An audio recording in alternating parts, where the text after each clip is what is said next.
Well, the infrared sensors are a little touchy, to say the least. Their angle and all of that stuff plays into their accuracy and repeatability. I put white stripes on. They're pretty good.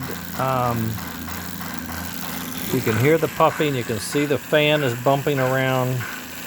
You can hear the chuff sound, the nail driving sound. Okay, this is a very high compression boiler, so the exhaust has a lot of velocity when it comes out.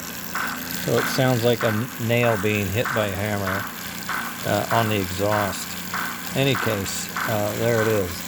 What I'm going to do is say these sensors are reasonable but not great. I'm going to bail on these sensors, and I'm going to do my best to put in a Hall effects switch today, right now, in the next half an hour. And check my watch. I rotated the camera. Okay, about the next as soon as I can.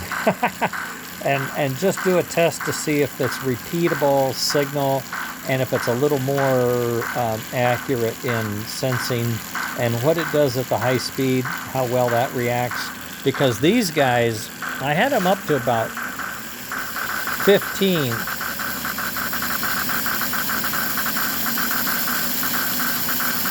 See, at 17, you're getting intermittent chuff sounds. And so, you know, in all likelihood, if you're pulling a load, you know, that might do the trick. But I don't know.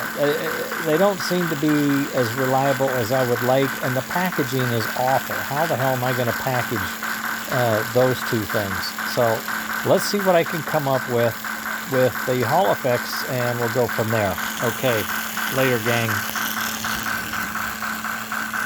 What a mess. What a mess.